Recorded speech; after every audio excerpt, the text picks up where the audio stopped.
Babu Siwak min al-Fitrati, chapitre au sujet du miswak, l'importance du miswak, que le miswak c'est une sunna, une habitude des prophètes antérieurs. وبه قال حدثنا يحيى بن معين قال حدثنا وكيع عن زكريا بن ابي زائدة عن مصعب بن شيبة عن طلق بن حبيب عن ابن الزبير عن عائشة رضي الله تعالى عنها وعنهم أجمعين قالت قال رسول الله صلى الله تعالى عليه وعلى آله وسلم عشر من الفطرة. Donc Imam Abu Daoud rahmatullah alayh, qui rapporte de son professeur Yahya ibn Mu'in, qui rapporte de son professeur Waqi', qui rapporte de Zakaria fils de Abu Za'idata, qui rapporte de Mus'ab fils de Shayba, qui rapporte de Talaq fils de Habib, qui rapporte de Ibn Zubayr, qui rapporte de Aisha radiyallahu ta'ala anha, qui dit que le saint prophète sallallahu alayhi wa sallam a dit que 10 actions font partie de la fitra. Nous avons déjà vu l'explication de cette phrase la dernière fois. Qassu sharib, le fait de se tailler la moustache, que nous avons déjà vu. Wa i'fa'ul lihya, l'effet la barbe poussée, nous l'avons déjà vu. Wa siwak, faire le miswak, nous l'avons déjà vu dans les hadiths précédents. Wal istinshaqu bil ma'i, la quatrième chose que mentionne le saint prophète sallallahu alayhi wa sallam, fait de faire le istinshaq bil ma'i, se laver le nez à fond, ou bien mettre de l'eau dans le nez. Il y a deux termes. Le premier terme c'est le mazmaza, c'est-à-dire se laver la bouche, et le deuxième terme c'est le istinshaq, se laver le nez. Alors au sujet du mazmaza et du istinshaq, nous avons le fait de se laver la bouche et le nez. Nous le retrouvons dans deux actions que nous avons l'habitude de pratiquer régulièrement. Le premier c'est le wuzu, que nous devons le faire tous les jours. Et la seconde action c'est le ghusl, le bain rituel, que de temps en temps nous devons le faire. Alors au sujet du mazmaza et du istinshaq, il y a une petite divergence. Nous allons voir cela très rapidement. Imam Shafi'i et Imam Malik alayhimu rahma, pour eux, le mazmaza et le istinshaq, se laver la bouche et se rincer le nez, pour le wuzu et le roussal, pour les deux, c'est une sunna. Imam Ahmad ibn Hanbal alayhi rahma, lui, il est d'avis que se laver la bouche et se laver le nez, ces deux actions sont wajib dans le wuzu et dans le roussal. Imam Shafi'i, Imam Malik, eux, ils sont d'avis que ces deux actions sont sunna, dans le wuzu et dans le roussal. Imam Ahmad ibn Hanbal, lui, il est d'avis que les deux actions sont wajib, obligatoires, dans le wuzu et dans le roussal. Si pour Imam Ahmad, quelqu'un n'a pas fait, ne s'est pas rincé la bouche lors du wuzu, ou ne s'est pas rincé la bouche, le nez lors du wuzu ou du roussal, son wuzu ne comptera pas. Et pour Imam Shafi'i, Imam Malik, eux, si quelqu'un a omis de rincer sa bouche ou son nez pour le roussal, alors son roussal comptera quand même. Et Imam Ahmad ibn Hanbal qui donne un autre avis, qui dit que le mazmaza, c'est-à-dire se laver la bouche, c'est une sunna dans le wuzu et dans le roussal. Et c'est le nez, se rincer le nez qui est wajib, obligatoire dans le wuzu et dans le roussal. Là ce sont les divergences des autres imams. Et pour Imam Abu Hanifa rahmatullah alayhi, que nous connaissons tous, pour le wuzu, se rincer la bouche et le nez, c'est sunna, ce n'est pas obligatoire. Et dans le roussal, ces deux actions sont obligatoires, la bouche et le nez. Dans le roussal, si quelqu'un n'a pas rincé sa bouche et son nez à fond, alors son roussal ne comptera pas, ses prières ne compteront pas tant qu'il n'aura pas rincé sa bouche et son nez. Alors que dans le wuzu, s'il ne les a pas lavés et rincés, le wuzu comptera et les prières compteront aussi. Pourquoi est-ce que Imam Abu Hanifa rahmatullah alayhi, il est de cet avis? Il se base tout simplement sur deux versets du Coran. Et c'est là que nous voyons la sagesse de Imam Abu Hanifa rahmatullah alayhi dans la façon, dans sa façon de comprendre et d'enseigner un masla. Dans le Coran, Allah qu'est-ce qu'il dit? Fa'silu wujuhakum.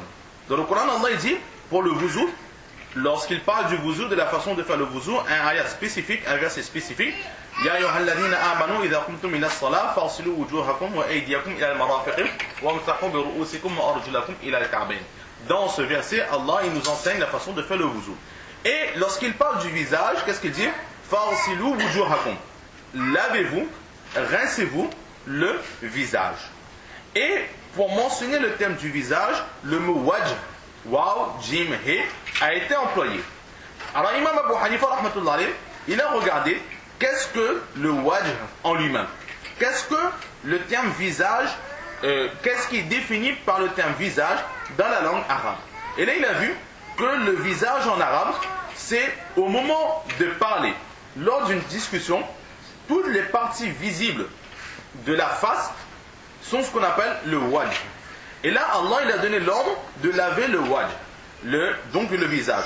Or, étant donné que l'ordre est de laver que les parties visibles de la face de l'être humain, il a dit que l'intérieur de la bouche n'est pas visible, ainsi que les narines de la personne, cela n'est pas visible. C'est pour cela qu'il dira que ces deux parties du corps, les narines et la bouche, ne font pas partie du visage, donc nous n'avons pas l'ordre de les laver.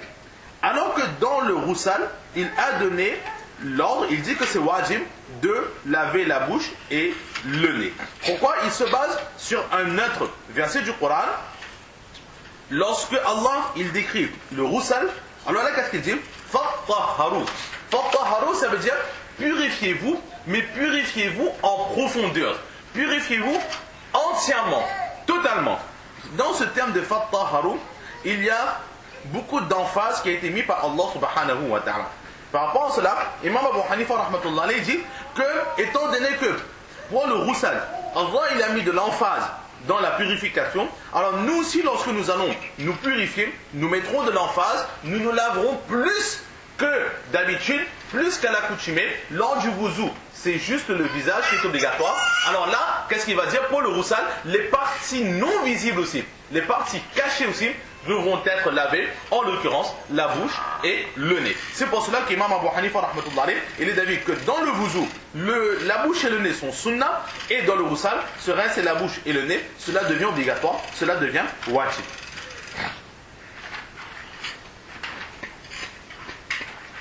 Donc voilà au sujet du istinshaq. Ensuite, l'enseignement qui suit, laissé par le prophète sallallahu alayhi wa sallam, c'est waqassul azfar.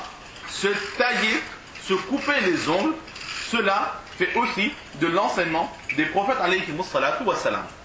Alors il faut savoir que se couper les ongles, cela est une sunna, cela fait aussi partie de la pureté. Et il est très important de se couper régulièrement les ongles, de ne pas laisser ses ongles trop grands. Pourquoi? Tout simplement parce que des ongles trop grands peuvent nous blesser nos partenaires, les personnes qui nous fréquentent, mais surtout plus grave que cela, c'est que si nos ongles sont trop grands, alors nos ongles auront tendance à emmagasiner, à amasser en elles beaucoup d'impuretés et beaucoup d'impuretés qui peuvent nuire à notre pureté corporelle au moment de la prière. C'est-à-dire que nous allons faire le wuzu, mais de temps en temps, nous ne prendrons pas la peine de bien nous laver sous les ongles qui sont grands. Or, sous ces ongles, il peut y avoir des impuretés, ce qu'on appelle des najasat, des impuretés qui font obstacle à la pureté demandée lors de la prière. Par exemple, lorsque nous allons aux toilettes, en se lavant très très facilement, il peut y avoir des impuretés qui entrent, qui se cachent sous ces ongles si nous n'avons pas fait attention. C'est pour cela que le prophète sallallahu alayhi wa sallam, il nous a demandé de nous tailler les ongles. Lors du wuzu, la partie obligatoire, ce n'est pas la totalité du dessous des ongles qu'il faut laver, mais là où commence le bout du doigt, là où se termine théoriquement les ongles, là où le bout des doigts commence à s'arrondir, alors c'est à ce niveau-là qu'il est obligatoire de laver lors du wuzu. Or, lorsqu'on a les ongles qui sont grands, alors les ongles ont tendance à cacher cette partie. Parfois, il y a des impuretés, ou parfois l'eau carrément ne pourra pas atteindre cette partie si nous n'avons pas fait attention. Donc nous pensons faire le wuzu, mais notre wuzu ne compte pas. C'est pour cela qu'il est très important pour les hommes comme pour les femmes de se tailler les ongles. Maintenant, le fait de se tailler les ongles, c'est une sunna. Et dans quel ordre est-ce qu'il faut se tailler les ongles? Alors très souvent, nous avons tendance à entendre dire qu'il est sunna de se tailler les ongles en commençant par ce doigt, en terminant par ce doigt. Il est sunna de faire ainsi, il est sunna de faire cela. Au sujet des hadiths même, de la pratique du saint prophète sallallahu alayhi wa sallam, les juristes, les fuqaha, les commentateurs de hadith disent qu'il n'y a aucun récit authentiques qui nous enseignent vraiment la façon qu'avait l'habitude du saint prophète sallallahu alayhi wa sallam pour se tailler les ongles. Dans quel ordre est-ce qu'il se taillait les ongles au sujet des hadiths, par rapport à des hadiths authentiques, dignes de ce nom, nous n'avons pas de récit qui nous donne cet ordre. Donc dire que telle ou telle façon est sunna, cela ne sera pas correct. Car nous attribuons au saint prophète sallallahu alayhi wa sallam une pratique qui ne lui appartient pas. Oui, il y a des ordres qui sont enseignés, mais ce sont des ordres qui nous ont été enseignés par les savants, par les juristes, qui eux ont donné différents ordres pour se tailler les ongles, mais ce sera une erreur d'associer, d'assimiler cet ordre à la pratique prophétique du saint prophète sallallahu alayhi wa sallam.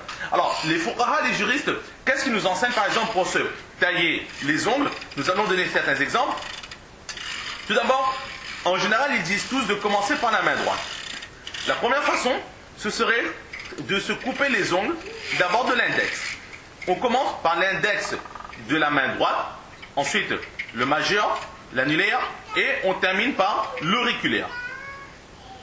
Et à la fin, on coupe le pouce de la main droite. Donc on commence par l'index, on fait jusqu'au petit doigt, et on termine par le pouce droit.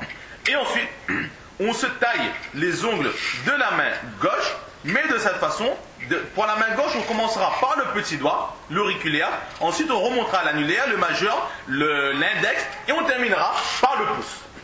On répète, pour la main droite, on commence par l'index, on va jusqu'au petit doigt, l'auriculaire, et on finit par le pouce de la main droite. Et ensuite on attaque la main gauche, on commence par le petit doigt de la main gauche, et on remonte en sens inverse jusqu'à faire le pouce de la main gauche. Là c'est un enseignement. Un deuxième enseignement c'est quoi? C'est de commencer toujours par l'index de la main droite, on va jusqu'au petit doigt de la main gauche, ensuite on fait l'index de la main gauche, on va jusqu'au petit doigt de la main gauche, et on termine par le pouce droit, et ensuite par le pouce gauche.